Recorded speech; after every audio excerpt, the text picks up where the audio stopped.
Chers amis, bonsoir. Nous allons parler ce soir de la question de l'antisémitisme, qui est une question d'actualité, malheureusement, mais qui nous renvoie à notre histoire. Et les royalistes sont naturellement concernés par la très longue histoire de l'antisémitisme en Europe et de l'antisémitisme, ou plutôt de l'antijudaïsme, qui s'est affirmé pendant une partie de la période monarchique.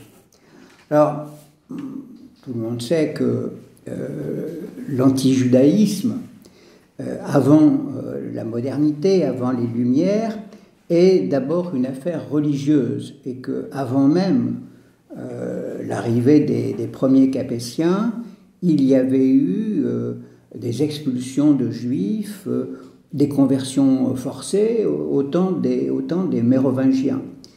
Et on sait également que l'un des plus vieux conciles français, le concile de Meaux, en 1845, avait publié un catalogue de mesures anti-juives. Pendant la période médiévale, l'histoire est complexe. Un certain nombre de juifs se sont installés sur le territoire français, qui est encore un tout petit territoire, et vivent à peu près normalement jusqu'à la première croisade. La première croisade est marquée, surtout hors de France, par un certain nombre de massacres de juifs à Spire, à Worms, à Mayence, à Metz, etc. Et il y a également des exactions qui sont commises lors de la deuxième croisade. Et ceci sous l'influence de l'Église catholique. Mais en ce qui concerne les rois de France, le premier roi qui prend des mesures contre les Juifs, Philippe Auguste, est un roi qui agit essentiellement pour des raisons financières, qui veut récupérer l'argent, les biens mobiliers et immobiliers des Juifs en les confisquant ou en décidant une taxation tout à fait écrasante sur l'ensemble de cette population. Ensuite, il y a une expulsion, puis une réadmission, toujours avec l'idée d'alimenter le trésor royal par le système des taxations spécifiques qui concernent les Juifs.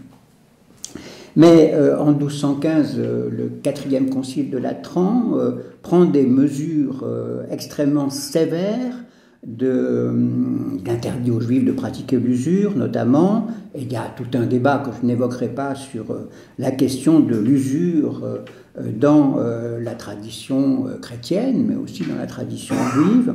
Et c'est à la suite de ce concile que les rois de France durcissent également leur attitude à l'égard des Juifs dans le domaine de l'usure, par voie de confiscation au temps de Saint-Louis, et puis ensuite avec Philippe le Bel par l'expulsion, une première expulsion des Juifs en 1306,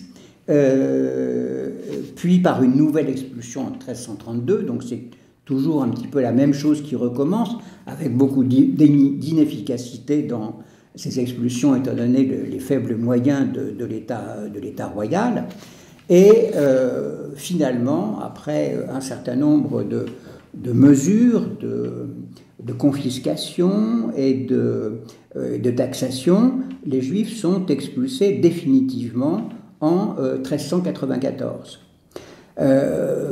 Avant 1394, un livre très important qui vient de paraître et dont je parlerai dans Royaliste, l'histoire juive de la France, montre qu'il y avait une vie juive intellectuelle, spirituelle, extrêmement importante en France, que la France abritait un certain nombre d'interprètes de la Bible qui sont importantes, même parfois tout à fait essentielles dans la tradition juive, comme par exemple Rachid de Troyes.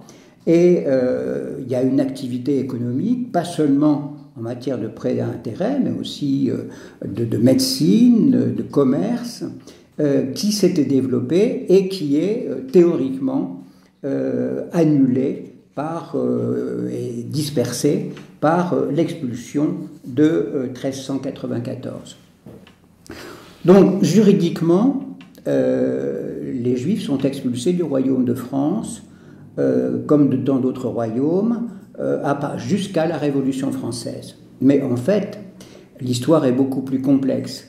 Et cette expulsion définitive de 1394 n'est pas suivie de beaucoup d'effets, dans la mesure où, avec des subtilités nombreuses et complexes, les Juifs reviennent peu à peu dans le royaume de France.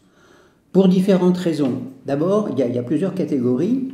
La première catégorie, la plus importante, c'est celle des Juifs qui sont expulsés d'Espagne et du Portugal par les rois catholiques en 1492 et 1496. Là, il y a une expulsion massive qui dure jusqu'à la fin du franquisme d'ailleurs, et qui est vraiment, elle est suivie des faits. Et ces Juifs, chassés d'Espagne et du Portugal, vont dans différents pays. Ils rejoignent l'Empire ottoman, ils s'installent dans les Balkans, ils s'installent à Salonique, par exemple, notamment, mais ils viennent également en France. Alors, ils viennent en France non pas comme Juifs, mais comme nouveaux chrétiens, parce que ce sont des convertis. Ce sont des convertis, des maranes, c'est-à-dire des convertis qui pratiquent leur religion en secret. Alors, que c'est le pouvoir de tout cela ?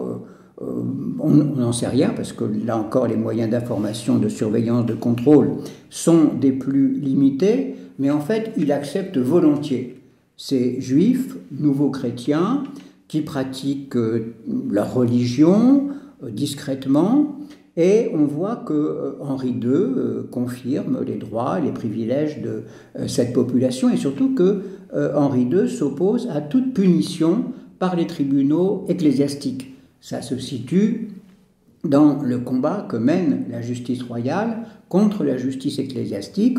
On ne veut pas que les tribunaux religieux prennent des décisions sur le territoire national, et notamment des sanctions contre telle ou telle partie de la population.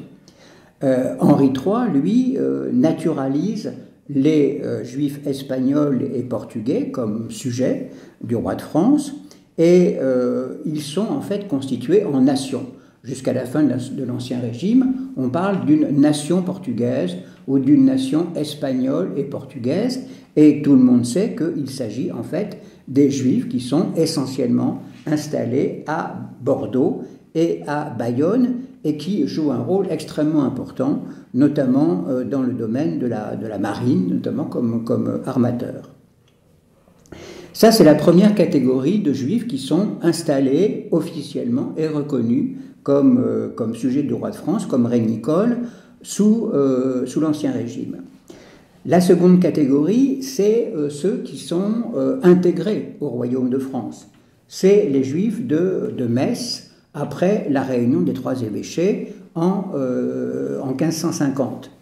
Et là encore, le pouvoir royal les reconnaît et leur demande en fait de devenir des fournisseurs aux armées, parce que Metz est une ville de garnison et on a besoin d'un certain nombre d'organisations logistiques dont les Juifs sont chargés, et puis ensuite leur communauté est reconnue par lettre patente au temps de Louis XIV en 1603.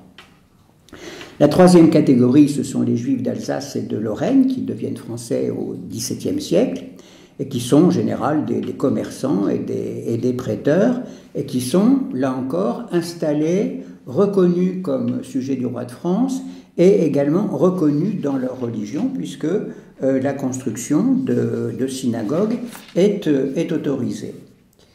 Le statut des Juifs d'Alsace, lui, est plus compliqué, mais là encore, à part la ville de Strasbourg, ils sont reconnus également comme sujets du roi de France après le rattachement de la ville à la France. Enfin, il y a une dernière catégorie, mais je n'insiste pas sur le sujet, qui est celle des Juifs du comtat venessin, qui sont soumis à la législation papale, qui est une législation extrêmement dure. Il y a au XVIe siècle 3 encycliques qui visent spécifiquement les Juifs et qui les assignent dans des ghettos fermés à clé. Et les Juifs du comte Avenessin figurent dans cette catégorie de Juifs qui doivent porter un chapeau tout à fait particulier et qui sont très sévèrement contrôlés et taxés par l'Église catholique. Ça n'empêche pas toute cette bienveillance à l'égard des populations juives dans le royaume de France au XVIe siècle, n'empêche pas Marie de Médicis, la régente, de prononcer une expulsion des Juifs, soudain, qui n'est suivie d'aucun effet. Les Juifs continuent leurs activités, continuent d'être reconnus comme sujets du roi de France et se développent aussi bien au sud de la France, du royaume de France, que dans l'est du pays.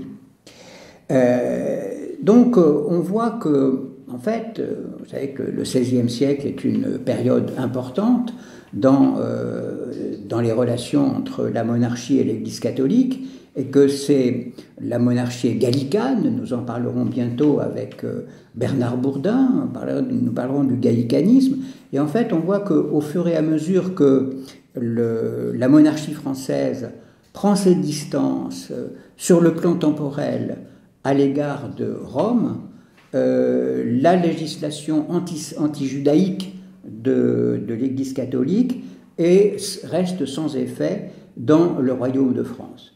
Et c'est tout à fait net puisque, que ce soit Henri II, Henri III, Henri IV également, il y a reconnaissance de fait et de droit des populations juives qui vivent sur le territoire, qui n'est pas encore le territoire national, qui est le territoire du royaume de la couronne.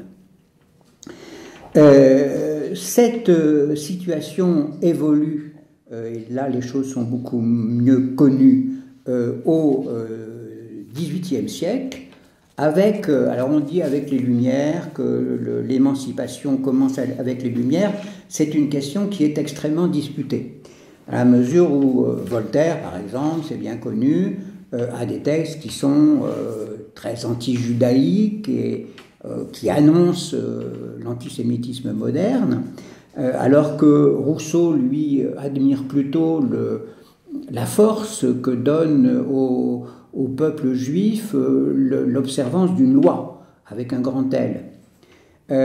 Montesquieu, d'autre part, qui fait partie des politiques, au sens du parti des politiques, est un homme qui dénonce l'Inquisition et qui souligne le rôle tout à fait positif des Juifs dans la vie nationale. On sait également que, à la veille de la Révolution française, il y a un mouvement en faveur de l'éducation des Juifs qui est Mirabeau, notamment, publie un livre à la gloire de Moses Mendelssohn, qu'il a rencontré à Berlin, défend la cause de Mirabeau, a beaucoup varié, comme chacun le sait, dans ses positions politiques, mais il a toujours été constant dans sa fidélité au peuple juif et dans sa volonté qu'on applique aux Juifs la tolérance. Et effectivement, dans l'édit de tolérance de 1787 qui s'applique aux protestants, il était question de l'appliquer également aux Juifs, mais ça se heurte à l'opposition du Parlement de Metz et la mesure est rapportée. Comme vous le savez, c'est pendant la Révolution française que les Juifs sont reconnus comme citoyens français. Alors on dit c'est la République, on dit souvent c'est la République qui a reconnu les Juifs, mais en fait c'est une monarchie constitutionnelle. C'est Louis XVI est là, il est roi de France, il est chef de l'État, dans un régime qui est qui commence à être constitutionnel, et qui prend effectivement, l'Assemblée nationale prend des mesures d'émancipation sous l'influence de députés qui sont tous des monarchiens ou des monarchistes libéraux. Le décret du 28 juillet 1790 est adopté sous l'impulsion de Talleyrand, de Champion de Cissé et de Paul-Victor de XVI. Et les Juifs sont reconnus, uniquement les Juifs portugais, donc la nation juive et portugaise, la nation espagnole et portugaise est reconnue comme citoyens actifs à ce moment-là. Et ensuite, il y a une deuxième reconnaissance, le 27 septembre 1791, à l'initiative de Duport, l'homme du triumvirat Lamet Barnave Duport, qui reconnaît l'ensemble des Juifs français comme citoyens actifs. C'est donc le moment de l'émancipation, qui est d'ailleurs un moment qui n'est pas simple, puisque on connaît la fameuse phrase de Clermont-Tonnerre, il faut tout refuser aux Juifs comme nation, il faut tout leur accorder comme individus. C'est l'esprit du temps, l'esprit individualiste, qui détruit toutes les communautés, tous les corps intermédiaires. On parle des corporations, mais les communautés juives également sont détruites à cette époque, sont dispersées à cette époque, parce que la nation, les citoyens, sont reconnus comme individus et non pas comme membres d'une communauté. Donc il y a dissolution des communautés juives, et un certain nombre de juifs justement sont choqués par cette dissolution, parce qu'ils avaient l'habitude de vivre au sein de structures communautaires. Donc l'émancipation, qui annonce une assimilation, n'est pas quelque chose de facilement vécu par les populations qui sont concernées, même si un certain nombre de Juifs sont d'ardents partisans de la Révolution, du moins avant la Terreur, parce qu'il y a eu quand même pas mal d'exactions anti-religieuses et anti-juives pendant la Terreur. Les choses se durcissent malgré tout avec le Premier Empire, car Napoléon Bonaparte décide, après c'est une histoire extrêmement compliquée l'histoire du Grand Sanhédrin, mais surtout on retient le décret infâme de 1808 par lequel, qui concerne uniquement d'ailleurs les Juifs d'Alsace, qui leur interdit de commercer, qui les astreint au service militaire obligatoire, c'est-à-dire qu'ils n'ont pas le droit de payer quelqu'un pour être dispensés du service, et ils sont astreints à une très étroite surveillance, puisqu'on décide que désormais tous les Juifs devront prendre un nom de famille français avec prénom français, et ils sont comme ça beaucoup plus faciles à surveiller par la police de l'Empire.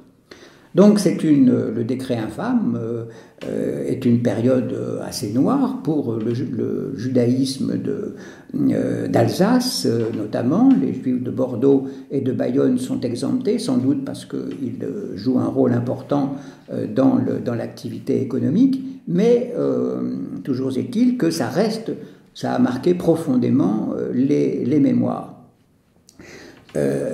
Louis XVIII ne reconduit pas le décret infâme, et au contraire, après la Révolution de 1830, la monarchie de Juillet va reconnaître, dès 1831, elle reconnaît la religion juive au même titre que la religion protestante et la religion catholique. Ça veut dire qu'on est en régime de concordat, et cela veut dire que les rabbins sont payés comme les pasteurs et les prêtres, que ce sont des fonctionnaires de l'État.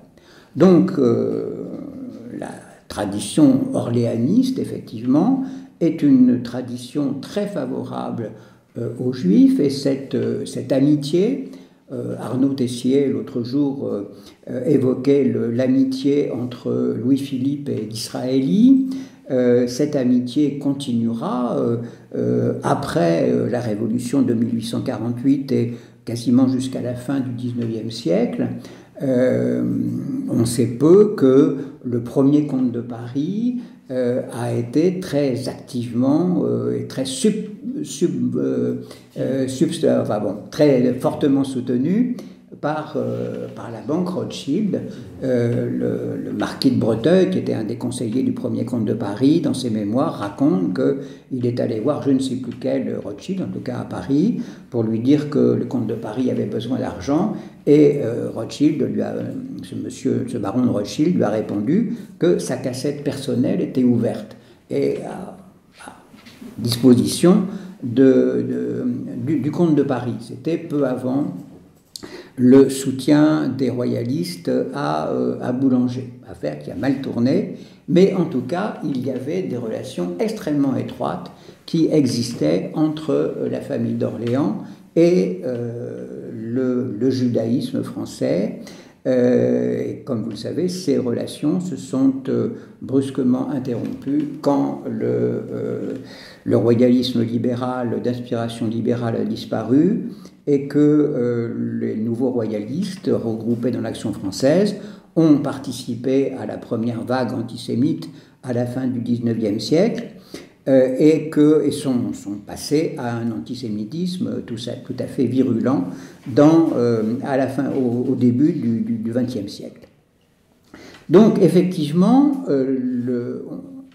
au moment dans cette période de la fin du XIXe siècle, on passe d'un antijudaïsme qui a des motifs religieux à l'antisémitisme moderne.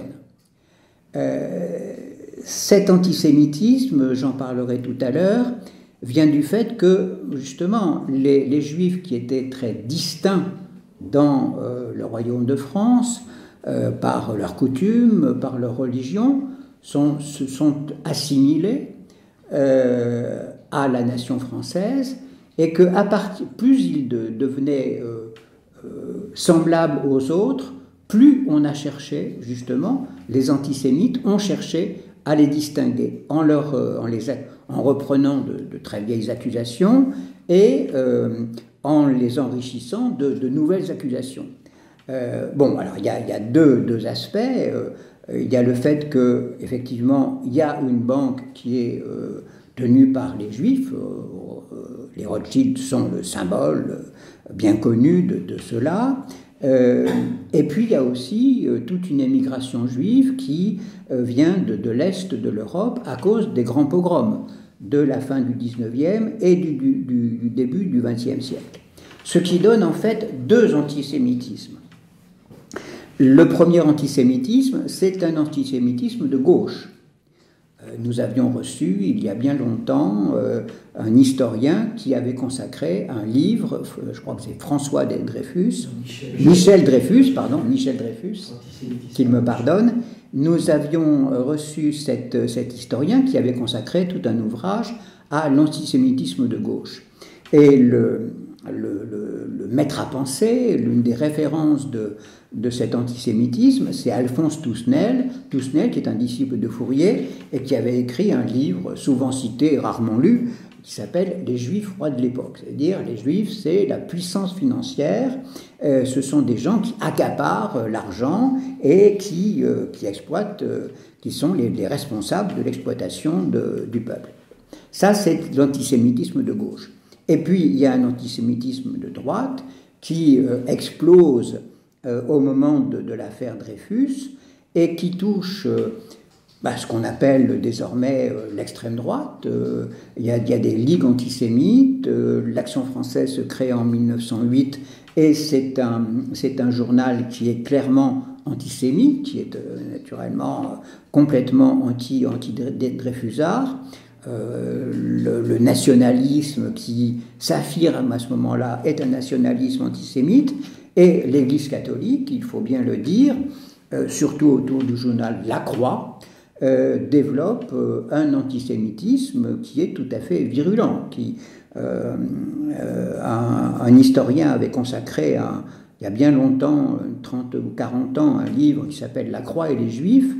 Et d'ailleurs, le journal La Croix, récemment, a publié un historique de tout cela, montrer que Ce journal et une partie de l'Église catholique étaient d'abord proches de l'Action française, donc participaient à l'antisémitisme maurassien, et que d'autre part continuaient à diffuser les préceptes de l'antijudaïsme ancien.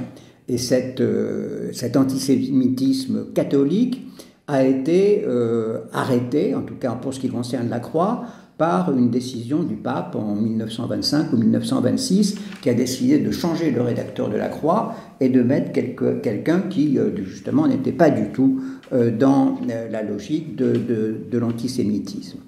Donc il y a ce mouvement qui est très fort avant la guerre de 14 autour de l'affaire Dreyfus, et qui est également extrêmement fort dans les années 30, et surtout au moment du Front populaire, puisque le président du Conseil s'appelle Léon Blum, et qu'il déchaîne des haines qui justement sont diffusées notamment par l'Action française dans des articles d'une violence qui conduiront Maurras d'ailleurs à être condamné, y compris à de la prison ferme. Donc l'antisémitisme dans l'entre-deux-guerres est essentiellement un antisémitisme d'extrême droite. La gauche a fait son tournant au moment de l'affaire Dreyfus, alors qu'une partie du mouvement ouvrier, notamment Jules Guesde, avait considéré que cette affaire Dreyfus était une affaire de bourgeois. Il y a eu un basculement et la gauche en fait a pris la cause, a pris fait et cause pour le capitaine Dreyfus. Vous savez également, et nous savons tous, que cet antisémitisme est devenu, a fait l'objet de la législation de Vichy. Dès juillet 1940, sans que les Allemands l'aient demandé. L'histoire a été faite par Paxton, par Laurent Joly, qui a parlé dans le cadre des Mercredis de la Nare à 2 reprises récemment. Et effectivement, c'est un antisémitisme qui vient en grande partie de l'antisémitisme maurassien et qui admet, déclare les Juifs, définit les Juifs comme une race. Et d'ailleurs, l'Action française approuve cela, le Vatican aussi d'ailleurs, n'y voit pas malice, et l'Action française, pendant l'occupation, continuera sans cesse à réclamer un durcissement de la législation contre les Juifs et leur dénaturalisation. D'ailleurs, c'est ce que Maurras demandait depuis 1911. Il demandait la dénaturalisation des Juifs comme étant des étrangers tout à fait essentiels, inassimilables à la nation française, et sans voir du tout pendant la guerre ce qui se passait effectivement en matière de persécution. Je ne veux pas parler trop longtemps de la période de l'occupation, mais nous avons eu des discussions là-dessus, sur ce sujet lors de conférences au Mercredi de la Nare, mais il faut également souligner que la réaction d'un certain nombre d'évêques après la rafle du Veldiv a entraîné un ralentissement de la politique de persécution. Le gouvernement vichiste s'appuyait en grande partie sur l'Église catholique, qui lui était très favorable, et le fait qu'il y a eu deux événements. En juillet 1942, après la rafle du Veldiv, les cardinaux et archevêques de la zone nord ont écrit au maréchal Pétain pour protester contre ces mesures de rafle. Et d'autre part et surtout, l'archevêque de Toulouse, Monseigneur Saliège, a fait lire en chaire, le 23 août 1942, une lettre dans laquelle il dénonçait les mesures prises à l'encontre des Juifs.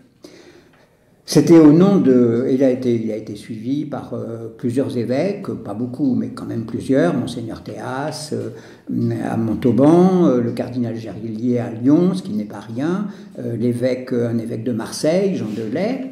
Et en fait, l'Église appliquait une doctrine du double protectorat.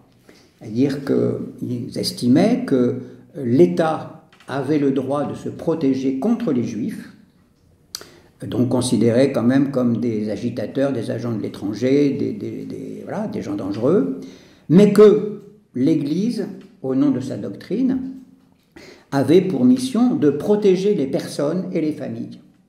Donc, l'Église avait accepté la législation antisémite de Vichy, mais elle n'acceptait pas qu'on rafle des gens qui étaient des étrangers, mais aussi des Français, puisque malgré ce que dit Éric Zemmour, on a raflé, on a arrêté, on a déporté des Juifs français, et notamment les enfants qui, par droit du sol, le droit du sol que certains contestent aujourd'hui, est un droit protecteur, et un certain nombre d'enfants, malgré le droit du sol, ont été déportés en Allemagne.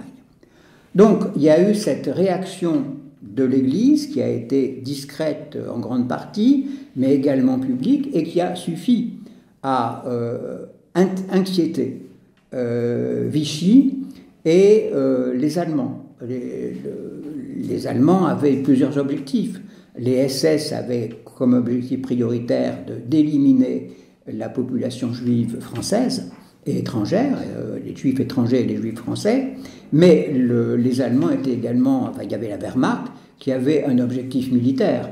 Et l'objectif militaire, c'était que les Français se tiennent tranquilles, sous l'égide du maréchal Pétain, et donc qu'il y ait le moins possible d'histoire. Bon, il finit par y avoir des histoires, c'était appelé le maquis, les sabotages, la résistance, mais donc il y a eu un ralentissement des mesures de persécution à cause de cette position extrêmement ferme déclenchée par Monseigneur Saliège.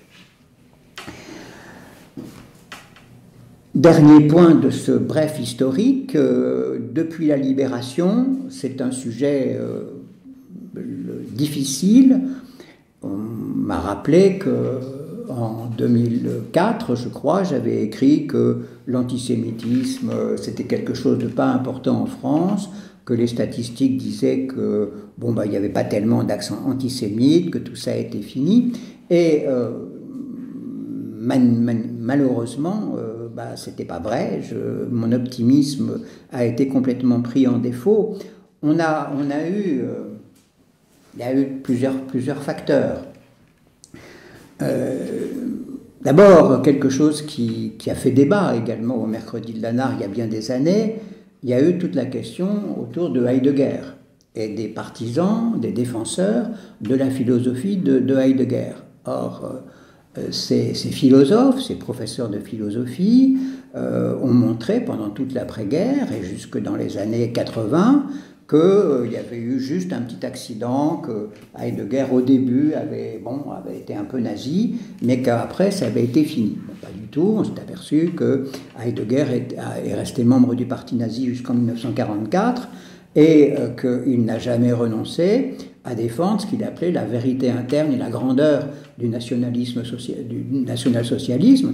D'autre part, dans les cahiers noirs récemment publiés, on voit que Heidegger diffuse un antisémitisme qui est profond, qui est radical, et qui est d'autant plus impressionnant que la pensée même de Heidegger, mais ça c'est un autre débat, est très inspirée par l'enseignement biblique, par la lecture de la Bible. Donc c'est, pour certains, pour Daniel Sibony, pour Marlène Zarader notamment, deux philosophes, Heidegger a récupéré la pensée de la Bible, mais sans reconnaître sa dette, et pour l'effacer finalement, parce que finalement la pensée de l'antisémitisme allemand avant Hitler et bien sûr pendant l'hitlérisme, c'est que le peuple allemand est le peuple originel, et que donc si c'est le peuple originel, il faut effacer. éliminer toute trace du véritable peuple qui est à l'origine de notre civilisation, c'est-à-dire le peuple juif. Donc, on peut récupérer ce qui est récupérable en le mettant dans une certaine philosophie que je ne peux pas exposer aujourd'hui, mais aussi on peut éliminer tout simplement physiquement le peuple juif afin justement de prendre sa place comme peuple originel, langue originelle, culture originelle. C'était le grand fantasme qui a été terriblement meurtrier, qui a été développé par l'antisémitisme allemand et tout particulièrement par l'antisémitisme hitlérien. Donc il y a eu ce malaise autour de Heidegger et ce malaise provoqué également par certains heideggeriens. Il y a bien sûr la question du négationnisme, mais le négationnisme, comme l'a montré Alain Finkielkraut dans un très très bon livre qui s'appelle L'avenir d'une négation, le négationnisme est un négationnisme de gauche. Le premier négationniste, Paul Racinier, qui a passé 2 ans à Ravensbrück, est un pacifiste, est un homme de gauche. Et il a nié justement la réalité de l'extermination des Juifs. Et ensuite, ce thème, les livres de Racinier et aussi les livres de Faurisson ont été repris par une petite fraction de l'extrême gauche. Pourquoi? Pas par volonté antisémite, mais tout simplement parce que le côté exceptionnel dans l'atrocité de ce qu'on appelle la Shoah dérangeait leur idée de l'histoire. C'est-à-dire, pour des gens d'extrême gauche, pour des marxistes, l'histoire, c'est l'histoire de la lutte des classes. Que vient faire l'extermination des Juifs dans cette affaire? C'est gênant, c'est autre chose. Donc, l'objectif, c'est de ramener à la commune mesure ce qui s'est passé dans les camps de concentration. C'est atroce, mais pas plus atroce qu'autre chose. Donc, ils vont s'employer à nier qu'il y ait eu extermination des Juifs. Nous avons eu ce débat au mercredi de l'Anard, il y a très longtemps, avec Pierre Vidal-Naquet, qui avait écrit un livre qui s'appelle Le Trait empoisonné, je crois, qu'il nous avait présenté, et des 3 négationnistes faurissoniens étaient venus porter la contradiction. Je dois dire que ça a été une séance extrêmement éprouvante, dans la mesure où on était clairement sorti du domaine de la discussion rationnelle. Donc, le négationnisme est quelque chose qui est à part dans l'histoire des idées, et c'est quelque chose qui s'est développé dans certains petits cercles de l'extrême gauche. Aujourd'hui, nous voyons également l'antisémitisme de gauche reparaître et se diffuser de façon assez impressionnante autour de l'antisionisme, et un antisionisme qui est en quelque sorte revisité par le discours woke, qui est très simple, et de dire ce qui est important dans l'histoire du monde, c'est la colonisation. Ce qui est abominable dans l'histoire du monde, ce sont les colonisateurs. Tous les colonisés sont des victimes. Israël occupe un territoire qui appartient aux Arabes. Donc, Israël fait partie des colonisateurs. Tous ceux qui soutiennent Israël sont du clan des colonisateurs blancs. Et nous défendons donc, antisionistes, nous défendons la juste cause des colonisés. C'est le discours qui se développe aux États-Unis, dans les universités américaines, et qui affleure quand même assez largement dans notre pays. Donc nous avons l'antisémitisme d'extrême droite a pas disparu, mais il est très minoritaire. C'est plus le problème pour eux. Il y a d'autres problèmes qui se posent, d'autres adversaires, d'autres ennemis en matière d'identité et de différence. Je vais en dire un mot tout à l'heure.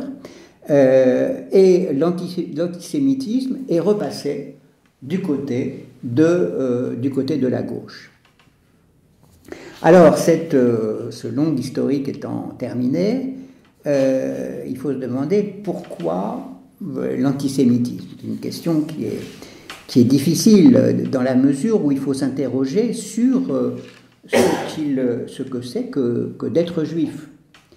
Et bon, alors, il y a un certain nombre de réflexions, beaucoup de réflexions sur le sujet.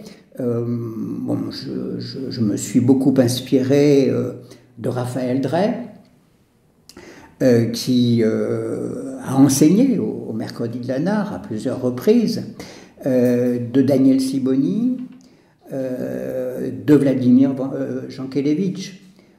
Alors, sans entrer dans une réflexion philosophique, on peut dire, pour préciser les choses avant la discussion, quelques points. Le premier, c'est que être juif, c'est avoir conscience de ce qu'on appelle la condition exilique, du fait d'être exilé. L'histoire des Juifs, c'est l'histoire des hommes qui sont en marche. Les Hébreux, c'est les hommes du passage, c'est les hommes qui s'en vont. Abraham lui-même s'en va, les Juifs fuient l'Égypte, c'est la traversée, et donc il y a cet exil qui est vécu après la destruction du temple également. Donc il y a une condition exilique qui est vraiment tout à fait caractéristique de ce qu'on pourrait appeler très rapidement la condition juive. Mais la condition juive, c'est la condition humaine, c'est ce que dit Jankélévitch, c'est que l'errance des Juifs, c'est une illustration de l'errance métaphysique de chacun de tous les êtres humains. Donc c'est un premier point, cette relation à l'exil qui justement problématise, met en question toujours l'identité. Le deuxième point, les antisémites ne supportent pas justement ces hommes, ces êtres qui sont des êtres de passage, qui ne sont pas fixés, qui ne sont pas assignés à une identité précise. Le second point, c'est la question de l'origine. J'en ai dit un mot à propos du nazisme, mais c'est une très vieille affaire. Delphine Orwiller rappelle que dans les premiers temps, bien avant la chrétienté, les premiers rabbins se sont inquiétés, se sont demandé pourquoi il y avait des gens qui les détestaient. Et ils ont fait une enquête en disant est-ce que c'est parce on croit que nous sommes le peuple élu? Parce que le peuple élu, c'est pas ça du tout. Mais bon, il y a des gens qui pensent ça, est-ce que c'est ça?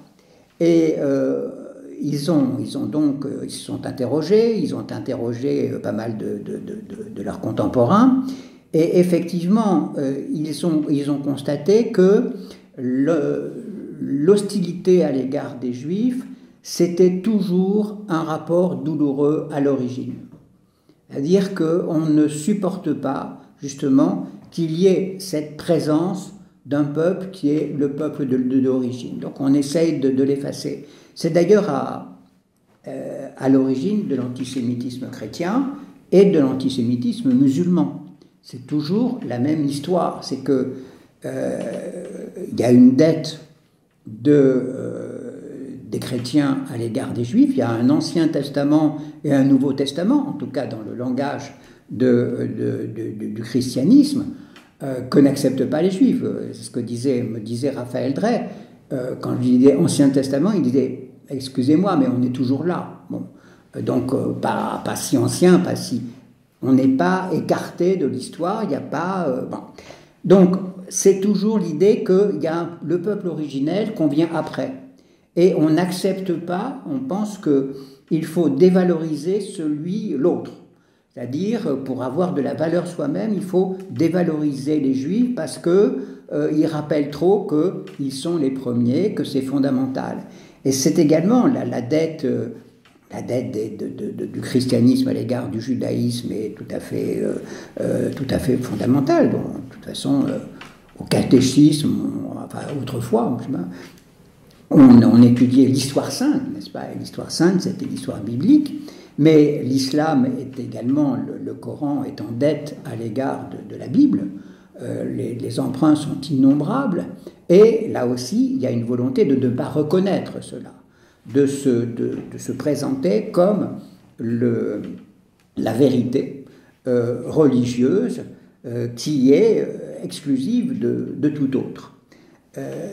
Donc, il y a la question de l'origine, et c'est une question qui est insoluble, dans la mesure où, justement, les Juifs sont toujours là, et que les autres, ceux qui viennent après, sont toujours, certains d'entre eux, parce que ce n'est pas toujours le cas, certains d'entre eux sont toujours angoissés par cette idée qu'ils ne sont pas complètement, leur identité n'est pas pleine, qu'il y a toujours une dette à l'égard d'un autre peuple, à l'égard du peuple fondateur de ce qu'on appelle l'Europe, en fait.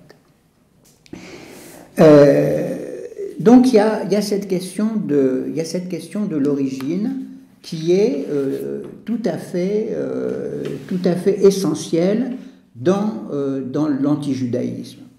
Et puis dans l'antisémitisme, il y a la question de l'identité dont on parle depuis une trentaine d'années en France et en Europe, et on n'a pas fini d'en parler. Ce n'était pas en tout cas à l'égard des Juifs, mais c'était plutôt à l'égard des Maghrébins, etc.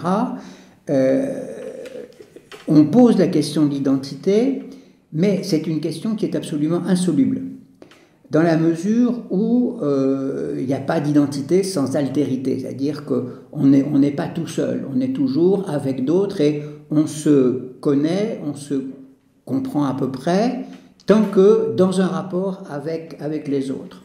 Donc effacer les autres, c'est problématique. On se retrouve avec une identité qui est elle-même problématique. Alors ça paraît comme ça très théorique, mais c'est ce qui s'est passé en Espagne après l'expulsion des Juifs. Après l'expulsion des Juifs, donc l'Espagne semble avoir retrouvé sa pleine identité catholique. Il n'y a plus de Juifs, il n'y a plus de musulmans. Qu'est-ce qui se passe? Il y a un énorme fantasme qui se développe, qui est le fantasme de la pureté du sang, qui est le premier fantasme raciste dans l'histoire. C'est-à-dire que, en fait, comme il y a eu des mariages, comme il y a des gens qui se sont convertis, et on ne sait pas s'ils se sont vraiment convertis, il faut essayer de trouver qui a le sang pur et qui a le sang et qui ne l'a pas. Et c'est, comme c'est extrêmement difficile, qu'est-ce qu'on fait? On se dit que comme les Juifs faisaient du commerce, les commerçants, c'est suspect, etc. Et il y a un énorme fantasme qui se développe dans l'Espagne au XVIe siècle à cause justement de cette angoisse, qui est une angoisse identitaire, qui est faite que l'expulsion des autres, qui menaçait l'identité, puisque le juif est un agent dangereux sur le plan religieux, qu'il fait des choses impures, etc. On l'expulse et on se retrouve face à soi-même, mais non, il y a quand même l'autre qui est toujours là, qui aurait pu l'être, il y a les enfants, il y a les petits-enfants, on n'en sort pas. Donc, l'identité, elle est toujours problématique, et c'est ce que dit la tradition juive d'ailleurs. Il y a l'identité de quelqu'un est toujours quelque chose de problématique. Et les Juifs eux-mêmes disent qu'ils ne savent pas très bien ce que c'est que d'être juif. Il y a la condition exilique, il y a cette relation à l'origine, mais cette relation à l'origine, elle est très complexe parce que elle se transmet, mais elle se transmet toujours, ça ne se passe pas toujours très bien, la transmission. Quand on est royaliste, on sait ce que c'est que la transmission, et on sait justement, nous aussi, que ça ne se passe pas toujours très bien. entre le roi et son fils, à l'intérieur de la tradition royaliste, etc. C'est compliqué. La transmission, c'est toujours compliqué. C'est jamais un paquet bien clos, bien ficelé, qu'on se repasse de père en fils. Ça échappe, ça diverge, mais malgré tout, on y arrive quand même, à peu près, mais sans être sûr de soi-même. Bon. Et les Juifs disent ça, disent que on y arrive un peu, mais pas beaucoup, qu'il y a toujours de la défaillance, qu'il y a toujours de l'échec. Et au contraire, les antisémites disent que les Juifs, c'est très clair, voilà, ils sont comme ça, ils ont telle pensée, ils ont telle caractéristique, ils font commettre tel péché, etc. Non, en fait, on fabrique une essence juive, alors que cette essence juive, elle est hautement problématique. Et que le peuple juif, c'est un peuple qui pose des questions. Il n'y a pas de questions juives, il y a des juifs qui posent des questions justement sur la Torah. La Torah, c'est un texte qui est l'objet d'une lecture infinie, d'une interprétation infinie. Depuis l'aube de notre civilisation, les Juifs discutent, réfléchissent sur la Torah. Ils ne sont pas d'accord. Il y a un commentaire, il y a des commentaires, il y a des écoles. Bon, c'est vrai aussi dans le christianisme, c'est vrai également dans l'islam. Mais c'est plus spécifique. Les Juifs disent clairement qu'il n'y a pas une dogmatique, il y a cette lecture infinie où on découvre toujours autre chose. Et donc où on s'interroge toujours. Bon. Et c'est ça qui agace, en fait. C'est cette mise en question permanente par des gens qui, justement, sont là depuis l'origine. Et ce n'est pas accepté par un certain nombre de nos contemporains, et c'est d'autant moins accepté que les Juifs, justement, il y a tous ceux qui sont complètement assimilés, et ça angoisse beaucoup plus que la non-assimilation. Là, c'est un thème que Jean-Pierre Dupuy avait développé il y a très longtemps, au moment où on a, dans les années 70, au moment où on a vu reparaître un racisme. Jean-Pierre Dupuy expliquait que ce qui faisait peur, c'était pas le très différent. Oui, bon, la personne qui est vraiment noire de peau, etc., c'est beaucoup moins inquiétant qu'un maghrébin. Et un maghrébin, c'est beaucoup moins inquiétant qu'un juif. D'abord, parce que les traits distinctifs, ils sont supposés. Bon, la peau mate, les cheveux crépus, etc. Bah oui, mais ça dépend. Non, y a des gens qui sont tout blonds, etc. et qui sont pas nés de ce côté-ci de la Méditerranée, bon, etc., etc. Donc, ce qui angoisse, c'est ça, c'est la ressemblance, c'est le fait qu'on ne puisse plus faire la différence. Et ça crée toujours le même malaise. Et quand il y a de la différence, on me dit il y a trop de différence. Mais quand il n'y en a pas assez, ça ne va pas non plus. Parce qu'on se demande ce qu'il en est, au juste, de ces gens-là. Donc, l'antisémitisme est beaucoup plus intensément vécu que l'anti-maghrébanisme, si vous voulez, ou que l'hostilité, ou que le racisme à l'égard des Noirs. Et ça, c'est quelque chose dont on a du mal à sortir, parce que c'est un trait de la personnalité qui révèle une angoisse profonde sur sa propre identité. Ne sachant pas ce que c'est où nous en sommes, comment nous allons évoluer, etc., avec toute la part également d'inconscient, etc., nous, on essaye de se refaire une identité bien ferme justement en dénonçant l'autre, en l'accusant d'un certain nombre de traits caractéristiques et particulièrement inquiétants. Donc voilà où nous en sommes. C'est un problème qui existe depuis le début de l'antisémitisme, c'est un problème qui existe depuis le début de notre civilisation. j'ai pu penser, beaucoup ont pu penser que c'était une question qui était résolue après la Deuxième Guerre mondiale, qu'il s'agisse de l'antijudaïsme ou de l'antisémitisme moderne. Je me souviens que Simon Epstein, qui est un grand historien de l'antisémitisme, qui a fait plusieurs conférences chez nous, m'avait dit vous vous trompez, l'antisémitisme reviendra toujours.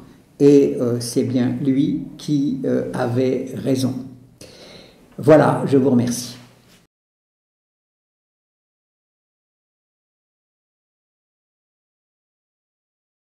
Je vous en prie. Oui. Philippe, oui, pour faire lien avec l'actualité, on pose la question, le retour de l'antisémitisme n'est pas lié à la question palestinienne. Comme tu l'as dit aussi, l'antisémitisme à gauche, c'est implicitement un soutien inconditionnel à la cause palestinienne. Oui. Oui, c'est vrai. D'ailleurs, il fortement même. Mais ça c'est vu avec l'explosion. Quand je te rappelais effectivement l'augmentation des statistiques malheureusement des actes antisémites, effectivement l'explosion, on est à 1000 actes avant octobre 2023, et on passe à 1500 actes en à peine en 2 mois, puisqu'on fait le mois de la terroriste en Israël demain. Aussi parce qu'on est répertoire mieux. Alors, il faudrait refaire l'histoire de l'antisionisme dans les années 68, mais 70. L'antisionisme militant, c'est la Ligue communiste, dirigée par Alain Krivine et Daniel Ben Saïd, notre vieil ami, malheureusement disparu. Et c'est un antisionisme qui est le fait de militants qui sont juifs, historiquement. Alors là, je ne connais pas bien cet aspect de l'histoire, et ils ont reproduit des débats qui existaient dans l'internationale communiste il y a bien longtemps, entre justement partisans du sionisme et militants communistes hostiles au sionisme. Donc il y a eu cet antisionisme-là qui est un antisionisme politique de soutien à la cause palestinienne, parce que ça serait la révolution palestinienne qui serait appelée justement à rejoindre, à se mêler à d'autres révolutions sur d'autres continents. Mais aujourd'hui, on a quelque chose de différent. Il y a l'antisionisme des quartiers, que beaucoup on y est, mais qui existe, et qui est un antisionisme qui est fortement mêlé d'antisémitisme. Voilà, on attaque les juifs et beaucoup considèrent que les juifs français sont nécessairement solidaires, essentiellement solidaires d'Israël, et que donc ce sont des ennemis. Et puis il y a cette troisième catégorie d'antisionistes qui sont justement les produits de l'idéologie woke qui flambe aux États-Unis en ce moment, et qui vient, comme vous le savez, de Derrida, de la déconstruction derridienne, donc de l'école française, de la French Theory, qui a été importée aux États-Unis et qui, dans les années, je ne sais plus, 70-80, et qui nous revient maintenant sous la forme de ce qu'on appelle le woke. Et donc c'est la lutte du colonisé contre le colonisateur. Et là aussi, il y a une essentialisation des Juifs comme population blanche exploiteuse. Voilà. Alors, on en est là. Mais ça prend des proportions assez considérables dans les universités américaines.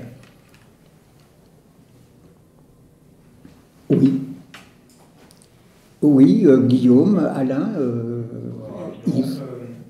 Comment t'expliques que les partis qui actuellement sont devenus défenseurs des Juifs sont des partis qui effectivement, originellement, sont plutôt l'incarnation soit de l'antisémitisme pour le RN, qui a incarné en France jusqu'à encore 2002, on va dire, et où, à l'opposé à gauche, le PC, qui était effectivement plutôt antisioniste, pour des raisons purement politiques.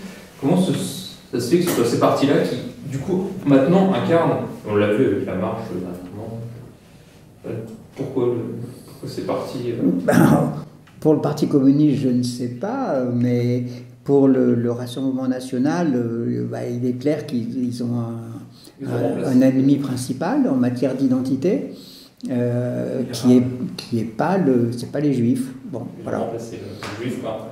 Donc, je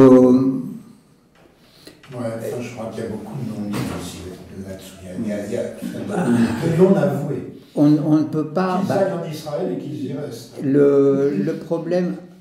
Alors ça, c'était, je ne peux pas dire ça du Front National, du Rassemblement National, parce qu'il n'y a pas d'éléments qui permettent de dire ça, donc ça serait un propos diffamatoire, mais c'était l'opinion de Xavier Vallat après la guerre. Il était radicalement pro-israélien. Et, oui, et de quelques autres que je ne citerai pas, mais c'était, il y a un État d'Israël, les Juifs, ils ont qu'à y aller, et puis on débarras, voilà, c'est tout. Donc il y a plusieurs formes de sionisme et d'antisionisme. Il y a un sionisme antisémite, c'est-à-dire, allez, tous les Juifs, vous dégagez maintenant. Ça y est, vous avez votre État, vous êtes content, allez-y, allez vous battre là-bas, c'est plus notre affaire. Mais il y a aussi des questions d'ennemis prioritaires. Cela dit, si par pure hypothèse, tous les immigrés et enfants de l'immigration de quitter le territoire national, la question de l'identité se reposerait sur le mode espagnol, c'est-à-dire, oui, parce que de toute façon, il y a les enfants, il y a les petits-enfants, il y a tous les couples mixtes, on ne saurait pas jamais qui, un peu bronzé, tout ça, un peu des cheveux comme ça, d'où tu viens, qui es-tu au juste? Alors,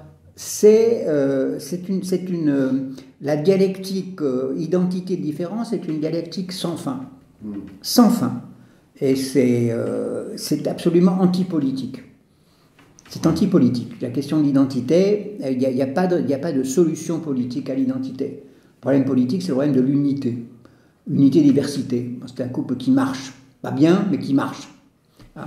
Parce que l'État reconnaît les diversités très bien, c'est institué, c'est établi, il y a des lois, etc.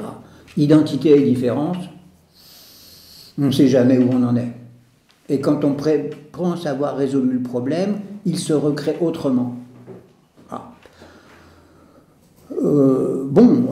C'est tout, mais c'est vrai également, j'ai pas parlé du tout des Ashkénazes et des Séfarades, mais l'identité juive, elle est également scindée, ils le disent eux-mêmes, ils se revendiquent séfarades ou Ashkénazes, et ça date de l'Ancien Régime. Les Juifs de Bordeaux et de Bayonne n'appréciaient pas beaucoup les Juifs de l'Est. Même je crois que les questions des mariages étaient hautement problématiques entre une fille de Metz et une fille de Bayonne, et un garçon de Bayonne. Ça n'allait pas du tout. Il y a toujours cette différence, n'est-ce pas, qui est nos amis le disent, nos amis Ashkénazes et nos amis séfarades le disent. D'ailleurs c'est public. Donc on est toujours dans l'incertitude quant à l'identité. Elle n'est jamais close. Elle n'est jamais close. D'ailleurs, Delphine Orviller disait dans un article récent du Figaro que dans un mariage juif, on brise un verre. Quand on construit une maison, il doit y avoir une petite fracture, une petite cassure quelque part. Et voilà, rien n'est complet, rien n'est parfait. On se marie, on est content, mais du verre brisé quand même. La maison, il y a une faille. Et c'est ça, les Juifs ont conscience de la faille. La faiblesse. Et psychanalytiquement, psychanalytiquement, on essaye de combler la faille, mais on n'y arrive jamais. Et le fait d'exterminer les juifs ne comble pas la faille. De toute façon, le nazisme était une doctrine complètement farfelue, quoi, quant à la question raciale. Il parlait de quoi, en fait? Des Allemands, des Germains, des Ariens? Ils n'ont jamais très bien su. Bon, ils se sont dit, on va déjà commencer par exterminer les Juifs et on sera... Mais le peuple quoi? Le nouveau peuple originel, mais c'est qui? C'est des Ariens? C'est des quoi? On ne sait pas. Bon. Alors... Oui, puis après les Juifs, il y a les Slaves. De toute façon... Bah oui, ils avaient bon, alors, donc, on n'en finit jamais. Mais pour Hitler, c'était une cause sacrée. Il fallait exterminer l'ensemble de la population juive comme agent de désorganisation et de destruction des sociétés. Bon, vieux thème immémorial de l'antisémitisme. Oui, je ne sais plus où j'en suis dans mes réponses, mais... Oui, moi je sais. Vas-y. Y a-t-il un lien forcément obligé entre antisionisme et antisémitisme? Sachant que, par exemple, au sein des Juifs, il y a des Juifs qui sont antisionistes, Oui, mais tout qui sont antisionistes dans l'État d'Israël et dans la diaspora. Oui, nous aussi, oui, tout à fait, oui. Ils sont quand même minoritaires. Ah oui, mais ça existe. Non, mais il y a une organisation, Union des Juifs pour la paix, je crois, qui est clairement antisioniste, bon, qui dénonce. On les voit de temps en temps enfin, je les ai vus dans diverses manifestations, toi aussi Philippe, très certainement, c'est minoritaire, mais ça existe bien sûr, et ce sont effectivement des gens qui sont juifs, religieux ou non religieux. Bon, voilà. Alors, il y a un antisionisme qui n'est pas antisémite, oui, mais en ce moment, c'est pas tellement ce qui domine. C'est pas une position de politique internationale, c'est autre chose. Par rapport à une idéologie, ou plutôt une sous-idéologie, parce que le wokisme, c'est quand même une sous-idéologie qui s'est constituée assez récemment.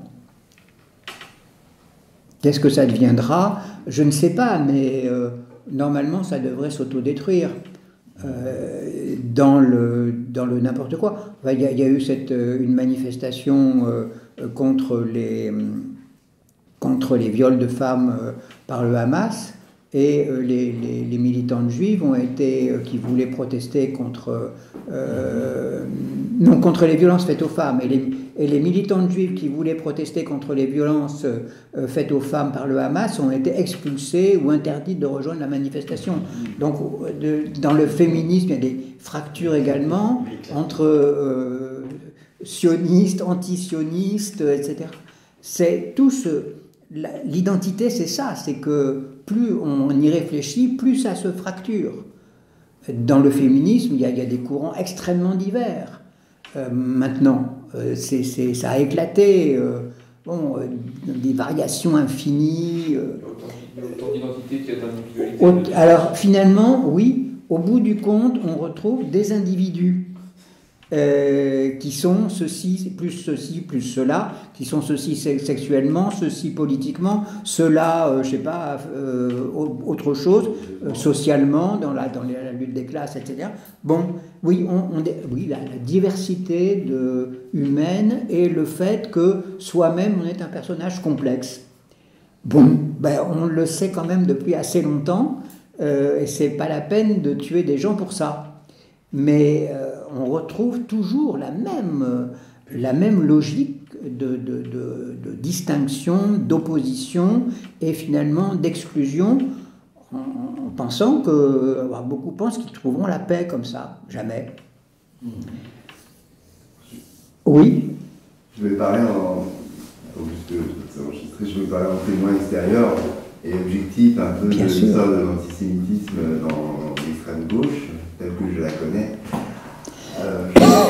Alors, peut-être d'abord, quand on dit que les lois sur l'assimilation des Juifs ou l'émancipation des Juifs ont été présentées par des députés, si j'ai bien compris, tous en faveur de la monarchie constitutionnelle, etc. Oui. Mais je nuance un peu parce que depuis, par exemple, dans ma famille, on apprenait les discours de Robespierre à peu près avec les lettres c'est le lait. Et je me rappelle parmi ces discours d'un discours de Robespierre justement sur les droits des Juifs et sur le fait que... Oui, aussi. Mais c'est pas lui qui a fait les textes, oui. En tout cas, voilà, ça c'était une tendance dans le jacobinisme. Dans le communisme français, alors d'abord, il y avait énormément, comme on sait, de Juifs au moment dans le Troisième International, de Moscou à Paris. Alors il y avait effectivement cette lutte contre le Bund, ce mouvement juif, on appellerait, pour prendre un terme moderne, séparatiste un peu, ou la tendance séparatiste, enfin encore que ça se discute.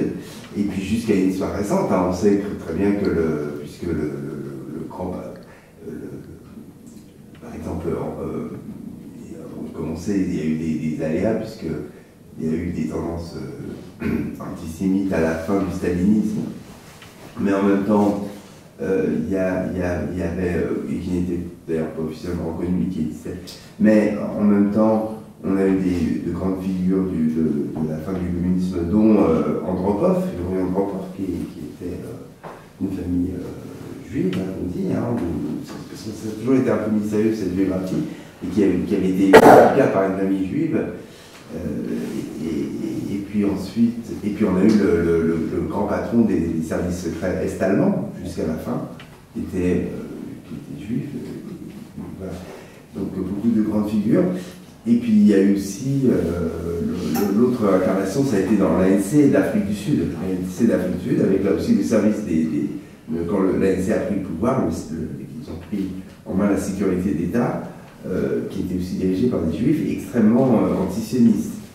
Extrêmement antisionistes.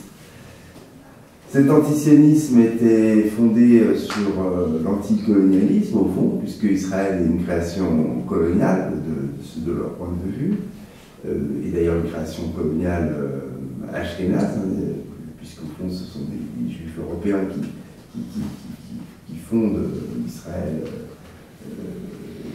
Et qui encadre en fait l'État d'Israël jusqu'à une date assez récente. Et donc c'est vu comme un État colonial, mais en même temps, d'ailleurs, on fait bien attention de distinguer cet antisémitisme de l'antisémitisme. Et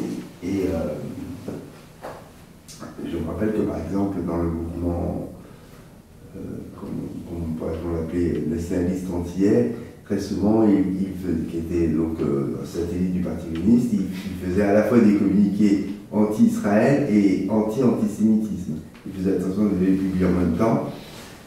Il y avait d'ailleurs, ce mouvement avait été inspiré par Frantz Fanon, disons, et Frantz Fanon lui-même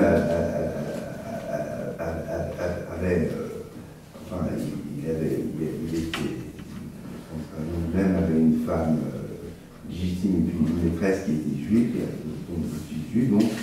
Et puis ensuite, et dans le FLN, il y avait pas mal de grandes figures juives, comme par exemple, justement, Ali Cherki, aussi très proche de Fanon, ou bien les Guérouch, des gens comme ça, beaucoup de voilà. Alors il y avait aussi tous ces juifs du côté des pieds noirs. Il y avait toute cette affaire des juifs naturalisés français par le décret Crémieux, et donc une partie avait rallié la France. Et je me rappelle, ça m'avait frappé c'était pratiquement dans mon enfance, c'est un numéro de Minutes qui s'appelait Nous et les Juifs, où il y avait justement, il disait qu'il y avait une sorte de fraternité qui s'est créée entre l'extrême droite, en tout cas une partie de l'extrême droite, et les Juifs à cause du combat contre le FLN. Et puis il parlait aussi avec ce ton un peu la gouaille, parfois drôle quand même, de Minutes sur la Ligue communiste, et qui parlait de ce phénomène Krivine dont vous avez parlé, et il y avait cette blague, c'est pourquoi est-ce qu'au bureau politique de la Ligue communiste, on ne parle pas yiddish? Il dit parce que Ben Saïd est séfarade. Oui, oui, c'est très connu. Oui, oui. Voilà, donc c'est effectivement tous ces croisements. Bon. Alors l'Union des Juifs pour la France, des Juifs pour la paix, que je sache, c'est une organisation assez proche des communistes aussi, en tout cas on les voit beaucoup à la fête de l'Humanité toujours. Il y a des Juifs antisionistes qui sont antisionistes par religion. Hein. Donc pour eux, Israël est une sorte d'hérésie, puisque au fond, Israël ne peut pas exister avant le retour du Messie. Et donc il y a une série de Netflix assez amusante sur ces familles juives extrêmement traditionnelles. Très alexandriques, surtout aux Et- États-Unis. Très à New York. Et quand ils partent en Allemagne, alors évidemment les Allemands, comme souvent maintenant, je vais en parler. Je viens par ça, je vais pas trop longtemps, mais je viens par allemand. Quand ils sont avec eux, alors on leur déroule un tapis et puis on leur dit mais nous sommes d'ailleurs des amis d'Israël et ils disent surtout non, pas du tout, on n'est pas du tout amis d'Israël, etc. Il y a ça. Je termine par les Allemands en disant que par exemple l'officier de liaison du ministère de l'Intérieur allemand ici a une action pratiquement officielle sur l'antisémitisme et il y a un délégué de lutte contre l'antisémitisme en Allemagne qui a des contacts avec. On a aussi un délégué de lutte contre l'antisémitisme et ce contact. Les Allemands sont très. Voilà, et l'Office de protection de la Constitution allemande, un de ses principales cibles, c'est tous ces mouvements antisémites. Donc l'Allemagne est très à la pointe de cette lutte contre l'antisémitisme maintenant. Voilà un peu un historique. Très bien, voilà. merci. Voilà. Merci beaucoup. Oui. Non, je voulais Oui. y faire allusion. Parmi les communautés que tu as citées en France, l'Alsace ou le Sud-Ouest ou le comté venessin, à partir du moment où il y a eu la colonisation en Algérie, il y a eu aussi des communautés juives Oui. d'Afrique du Nord qui apportent quelque chose de différent.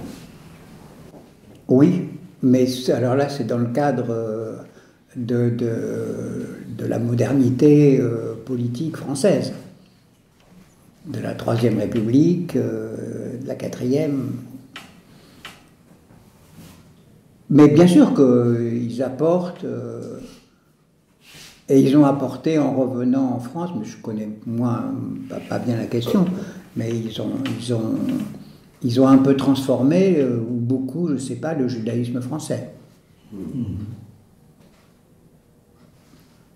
Alors, dans quelle mesure, ça je ne sais pas, il faudra qu'un jour ou l'autre, on aura quelqu'un, un invité sur le sujet.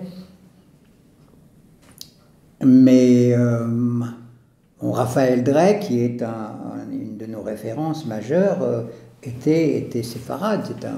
C'était justement un juif de Constantine, je crois, enfin d'une petite ville d'Algérie. En fait, Daniel Siboni, que je cite souvent, est un juif de Marrakech. Et ce qui est intéressant, c'est qu'il a plusieurs cultures. Il connaît bien il parle arabe, il lit le Coran dans le texte, il lit l'hébreu, et c'est un philosophe et psychanalyste français. Donc voilà deux séfarades qui ont une importance, mais bon, je ne saurais. Vladimir Jankélévitch, parmi ceux que je citais et que je lis, et au contraire, lui, c'est un juif de Russie, c'est un Ashkénaze, enfin, il est d'origine, il est russe. Léon Poliakov, qui est un de nos maîtres, et qui était royaliste, lui, qui a écrit dans Royaliste 2 articles à la fin de sa vie et qui nous a donné une interview dans Cité, était un juif de Saint-Pétersbourg.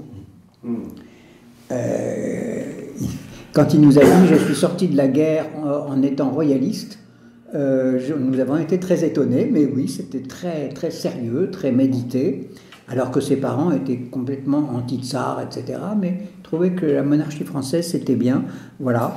Et Léon Poliakov est un immense historien, le grand historien de l'antisémitisme au XXe siècle. Donc les apports, enfin pour ceux que nous connaissons en tout cas, les apports sont équilibrés, si vous voulez, entre les gens qui sont plutôt de tradition askénaze et les séfarades. Encore que bon, les rapports à la religion aussi sont très complexes. Nous ne pouvons pas intervenir dans ces domaines. Voilà, bon. Oui, je t'en prie. Oui, moi je veux dire, dans l'antisémitisme à l'extrême gauche, qui est l'influence du trotskisme, notamment du trotskisme britannique, où il y a un trotskiste britannique qui a écrit le prophète et la révolution, dans lequel il dit à peu près, je résume schématiquement, que les musulmans, c'est le peuple, entre guillemets, les opprimés de la terre, à qui, entre guillemets, tout leur est dû. Donc, de fil en aiguille, oui. Mais oui, tu as raison, parce que je crois me souvenir qu'à comment ça s'appelait, les grands forums qui ont eu lieu dans les années 2000, il y a eu un forum à Londres, comment ça s'appelait, un forum altermondialiste. Et c'est là qu'à Londres, je crois en 2003, le débat, c'est que justement est apparu sur justement la solidarité nécessaire ou pas avec le peuple palestinien en lutte. Et je crois que c'est là qu'il y a eu un basculement d'une partie du mouvement altermondialiste. L'extrême gauche, je pense que les musulmans sont, parce que ce sont les damnés de la terre, le peuple ou pas la classe, le peuple qui fera la révolution mondiale. Oui. Ils ont transféré l'idéologie de la révolution mondiale sur le peuple, un peuple qui, à leurs yeux, est le damné de la terre, qui est la victime des pays occidentaux, entre guillemets. C'est ce que semblait dire Jean-Luc Mélenchon pendant les émeutes urbaines de l'été dernier, c'est que ça annonçait la révolution, ce qui est quand même développé beaucoup d'imagination. Pas complètement, parce qu'il y a l'influence d'une proche qui s'appelle Daniel Obono, qui fait partie, qui vient du trotskisme. Oui. C'est ça, moi je pense que c'est son influence. Oui, non, mais qu'il y a eu des influences. Et puis il fait des paris politiques. Mais il y a des paris qui sont particulièrement audacieux et celui-là me paraît vraiment très très audacieux. Mais c'est pas audacieux et odieux. Oui, mais là il Paris, en fait, je pense que c'est ce que dit Fourquet. Alors on sort un tout petit peu de la conférence, mais c'est un peu ce que dit Fourquet, c'est-à-dire qu'il y voit un contingent de gens qui vont voter pour lui. C'est même pas de l'électoralisme, parce que ça serait lui donner tout le crédit. C'est juste une rente, un peu ce qu'ont fait les Le Pen pendant des décennies, c'est-à-dire qu'il y a une rente à maintenir, oui. Et c'est l'incarnation du jeune de quartier. Ouais, mais quand oui, on joue avec ça, on joue avec ça. Voilà. Non, mais donc là aussi, on essentialise, voilà. On crée un vote musulman, on essentialise des jeunes de quartier qui seraient tous fabriqués sur le même moule. Bon, le Rassemblement national dit un peu la même chose, et même beaucoup. Et on n'en sort pas de ces histoires là, qui n'ont. Non, je pense que le pire n'est pas tant le rage national, c'est Éric Zemmour avec son discours là encore plus identitaire. Il est le miroir direct. Cette idée américaine il reprend l'idée américaine de choc des civilisations, c'est encore plus dangereux que. Oui, à ceci près que Éric Zemmour a un public bourgeois, âgé, alors que le Rassemblement national, c'est tout à fait autre chose. C'est un parti puissant qui a une vraie implantation populaire, largement territoriale, et ça c'est tout à fait autre chose. Bon, c'est un autre débat, donc là on sort de l'antisémitisme, c'est plus le problème de l'extrême droite telle que nous la connaissons aujourd'hui. Cela dit, pour rester sur la partie politique de l'antisémitisme, comment des personnes, justement comme Mélenchon, mais pas que, enfin, il en est l'incarnation en France, mais des gens qui, pour le coup, n'ont pas du tout je pense pas, Jean-Luc Mélenchon soit foncièrement antisémite de fait. Je peux me tromper, alors peut-être qu'il est totalement, mais ça m'étonnerait de mon personnage.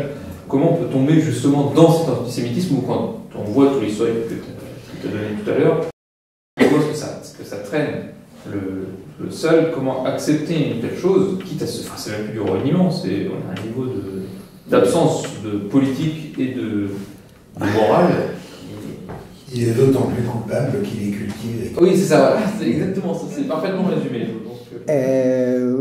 Oui, enfin, normalement, sachant ce que l'on sait sur les effets terriblement dangereux de certains discours, voilà, il faut pas cultiver ces thèmes-là. Mais là, je ne sais pas, il faudra qu'on en parle avec quelqu'un qui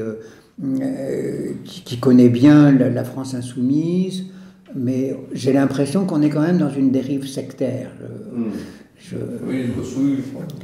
Où il n'y a plus de vérité autre que la vérité du groupe. Et l'idée que... Du chef, et l'idée qu'il faut en passer par là pour faire la révolution. Et que quand on croit que c'est les jeunes de quartier qui vont faire la révolution, eh ben, on fait tout ce qu'il faut pour leur faire plaisir et pour les amener à faire une révolution dont, bien sûr, c'est plutôt Mélenchon que les jeunes de quartier qui s'en occupera de la révolution. Il a ses idées, il les appliquera, tout ira bien, comme toujours, dans ce cas-là, avec une assemblée complètement mélenchonienne, voilà, et on fera la 6e République. Mais là, ils sont... je suis étonné par cette évolution, parce que bon, la France insoumise n'est pas un parti, mais c'est une grande formation. Elle a un poids électoral, alors qu'ils vont dans quelque chose qui est plutôt l'affaire des groupuscules, que des groupuscules développent la paranoïa, l'idée d'une révolution qui se ferait par, je sais pas, dans une population qui tout d'un coup rejoindrait les chefs de la secte. Ça, oui, d'accord, il y en a plein comme ça qui pensent ça. Mais une organisation aussi importante, c'est quand même très étonnant. Très étonnant. Enfin, pour moi, je ne sais pas, peut-être que je suis naïf une fois de plus, mais je ne comprends pas cette dérive sectaire. Je comprends des choix électoraux, de dire, bon, ben, le vote musulman, en mettant tous les guillemets, eh ben, on va l'accaparer. Mais en venir à ce genre de procédé de propagande, pour récupérer ce vote un peu problématique quand même, ce vote de gens qui ne votent pas souvent. Voilà, c'est ça, c'est un vote d'abstentionnistes. Mais alors, ils ont voté, pour le coup, il a réussi. Non, en fait, il y a 73% des musulmans votants qui ont voté pour lui. En fait, il y a pas... Et ben non, parce qu'en fait, par rapport à 2017, il n'y a pas tant de ça de plus de musulmans qui ont voté. En fait, justement, Fourquet le dit. Il les a... tu le liras, Philippe, si tu veux, l'idée, c'est que les gens viennent voter, voilà, justement. Le truc, c'est qu'en fait, ils n'arrivent pas à les motiver. Il y a un espèce de mur. Ça dépend où. Si tu parles de la France en général, d'accord, mais si tu parles de la Seine-Saint-Denis, je te garantis, là, ça marche. Ah oui, non, mais oui, on parle des abstentionnistes. Non, mais là, ça marche. Pas électoralement. Guillaume vient de le dire, oui.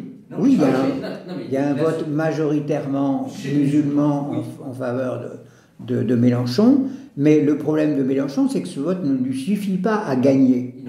Bon. Et que